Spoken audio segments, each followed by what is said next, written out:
जितनी स्विट्जरलैंड की total population है उससे ज्यादा इंडिया इंजीनियर्स प्रोड्यूस कर देता है। उसके बाद भी रिसर्च एंड इनोवेशन में स्विट्जरलैंड नंबर 1 पे है। इंडिपेंडेंस के बाद से रिपब्लिक ऑफ इंडिया ने 0 नोबेल लॉरियट्स प्रोड्यूस किए इन साइंस। यूएसए ने 100+ कर दिए। ASER की रिपोर्ट के हिसाब से 83% एजुकेटेड इंडियंस एम्प्लॉयबल ही नहीं है। और ये जो सुंदर पिचाई, सत्या नदेला की हम बात करते हैं, इन्होंने भी आगे चल के अपनी एजुकेशन बाहर से ही करी है। और ये सारी चीजें जो मैं बोल रहा हूँ ना, इसका रूट कॉज फाइंड आउट करने के लिए हमें थोड़ा सा पीछे जाना पड़ेगा। जब ब्रिटिशर्स हम पे रूल कर रहे थे तो ईस्ट इंडिया कंपनी के सामने 2 मेजर चैलेंजेस थे। एक कम्युनिकेशन विद इंडियन, दूसरा वर्कर्स और क्लर्क्स की बहुत जरूरत थी उन्हें। फिर थॉमस बेविंगटन मैकॉय ने हमें इंग्लिश एजुकेशन एक्ट ऑफ 1835 दिया, जिससे उनके दोनों पर्पस पूरे हुए। पहला, उनको बंदे चाहिए थे जो चुपचाप डेस्क पे बैठे, अपना काम करें, क्वेश्चंस ना करें और ज्यादा क्रिएटिव ना हो। Second, communication in English.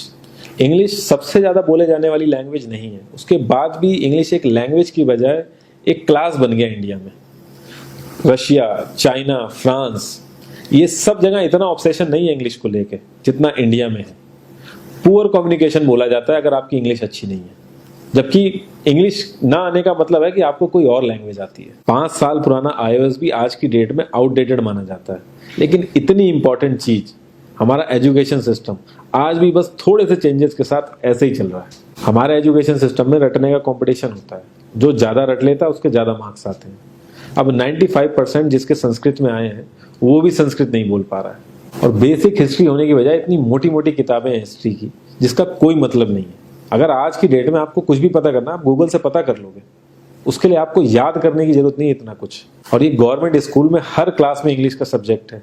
12-12 साल लगाने के बाद भी लोग इंग्लिश नहीं बोल पा रहे हैं। और बिना किसी बुक को पढ़े 5 साल का बच्चा सीख लेता है, क्योंकि उसको वैसा एनवायरमेंट मिल जाता है।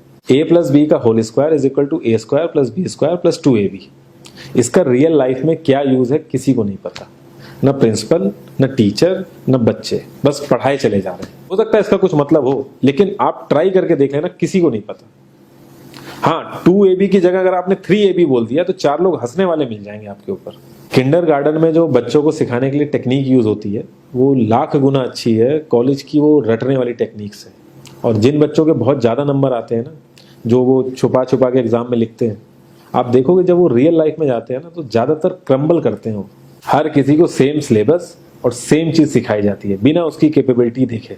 और क्रिएटिविटी का तो दूर दूर तक मतलब नहीं होता। अब एक लाइन से आप शेर, मछली, सांप, हाथी सबको लाइन से खड़ा कर दो और उनसे कहो पेड़ पे चढ़ो, उनको तो जिंदगी भर यही लगेगा ना कि वो तो किसी काबिल ही नहीं है। और द्रोणाचार्य ने भी पांडवों को उनकी स्किल सेट के हिसाब से उनको चीजें सिखाई, सबको एक ही चीज नहीं सिखा दी। और हमारे एजुकेशन सिस्टम में ज्यादा ऑप्शंस भी नहीं है। सबसे ऊपर साइंस, फिर कॉमर्स, और सबसे नीचे जाके कहीं नंबर आता है आर्ट्स का। आर्ट्स लेने वाले को तो लोग इतना हल्के में लेते हैं जैसे वो किसी काम का ही नहीं है। हर माँ बाप को तो इंजीनियर या डॉक्टर ही बनाना है। कॉलेज वाले अगर एक्स्ट्रा कोर्स रख भी देते हैं तो माँ बाप एंट्री नहीं कराएंगे, तो वो सारा पैसा बर्बाद होगा कॉलेज का। तो ऑप्शंस कहाँ से आएंगे? और बचपन से ही आपकी ट्रेनिंग स्टार्ट हो जाती है।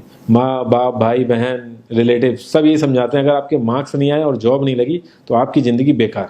और लाइफ की क्रिएटिविटी को आप रखते हो साइड में, और ये अच्छे मार्क्स और अच्छी जॉब पाना आपका सपना बन जाता है। अब ये सपना पूरा हो जाता है तो बहुत बढ़िया है, दूसरे को जेलस फील कराओगे, नीचा फील कराओगे। और इस छोटी सी उम्र में अगर सपना टूट जाता है तो सेल्फ डाउट में आ जाओगे। इतना बाहर वाले आपको नीचा नहीं समझेंगे जितना आप खुद की नजरों में गिर जाओगे। आप किसी भी 4-5 सक्सेसफुल आदमियों के बारे में सोच के देखिए जिन्हें आप बहुत सक्सेसफुल मानते हो या जिनकी तरह लाइफ आप जीना चाहते हो। मैं ये कह सकता हूं कि वो इस एजुकेशन सिस्टम की वजह से तो सक्सेसफुल नहीं होंगे, चाहे वो जो भी हो। धीरू भाई अंबानी, विराट कोहली, आमिर खान, नरेंद्र मोदी, ये सब हमारे इस करंट एजुकेशन सिस्टम के ट्रैप में नहीं फंसे। इन्होंने खुद सीखा, खुद एजुकेट हुए और खुद आगे बढ़े। किसी कंपनी के सीईओ को अगर ये कहा जाए कि आप अपनी कंपनी के सारे डिपार्टमेंट में इंटरव्यू दीजिए, तो कोई गारंटी नहीं है कि वो सारे डिपार्टमेंट के इंटरव्यू निकाल लेगा। और ये भी हो सकता है कि वो आधे से ज्यादा डिपार्टमेंट के लिए क्वालिफाई ना करे एजुकेशन वाइज, लेकिन वो पूरी कंपनी चला सकता है। तो ये जो एक स्किल है, इसके बारे में बात क्यों नहीं होती? लोग अपनी 25% से ज्यादा जिंदगी इस करंट एजुकेशन सिस्टम में लगा देते हैं ताकि अपने से कम पढ़े लिखे आदमी की कंपनी में जाके उसके सपने पूरे कर सकें। इंडिया का जो करंट एजुकेशन सिस्टम है, अगर वो इतना ही अच्छा है तो जो भी सेलिब्रिटीज हैं, पॉलिटिशियंस हैं, वो अपने बच्चों को बाहर क्यों भेज रहे हैं पढ़ने के लिए? इनफैक्ट पॉलिटिशियंस के साथ तो ऐसा करना चाहिए, जिस एरिया से वो जीते हो उसी एरिया के गवर्नमेंट कॉलेज में उनके बच्चे को पढ़ना कंपलसरी हो जाए, तभी वहां के गवर्नमेंट कॉलेज सुधर सकते हैं। 368 प्यून की जॉब के लिए 1.5 लाख ग्रेजुएट और 24,968 पोस्ट ग्रेजुएट ने अप्लाई किया। मैं IAS PCS की तो बात नहीं करता हूँ, वो तो एक पैशन की बात होती है, लेकिन कुछ लोग 5-5, 6-6 साल से तैयारी कर रहे हैं कि कोई भी गवर्नमेंट जॉब मिल जाए उन्हें। उनसे पूछोगे क्यों ऐसे इतने टाइम से लगे हुए हो, तो वो एक ही चीज़ बोलेंगे कि जॉब सिक्योर है। मतलब आप काम नहीं भी करोगे तो आपको निकाला नहीं जाएगा। ये सारी कामचोरी वाली बातें माइंड में इसीलिए आती हैं क्योंकि हमारा जो करंट एजुकेशन सिस्टम है वो इतना कॉन्फिडेंस ही नहीं देता है कि हम अपनी स्किल के दम पे कहीं जाके काम करें और हमें निकलने का डर ना हो। मैं आने वाले 10 साल की तो बात ही नहीं कर रहा हूँ, अगर मैं आने वाले 5 साल की भी बात करूँ तो टेक्नोलॉजीज में इतना ज़्यादा चेंजेस आ जाएगा कि जो आज हम पढ़ रहे हैं, जिस स्किल पे हम फोकस कर रहे हैं, पता नहीं वो रेलेवेंट भी होगी कि नहीं उस समय। Cloud computing, SEO, digital marketing, ये सब जॉब्स पहले एग्जिस्ट ही नहीं करती थी। हम लोगों को एजाइल होना पड़ेगा, नई नई चीज़ों को सीखने के लिए ओपन रहना पड़ेगा, क्रिएटिव माइंड लगाना पड़ेगा।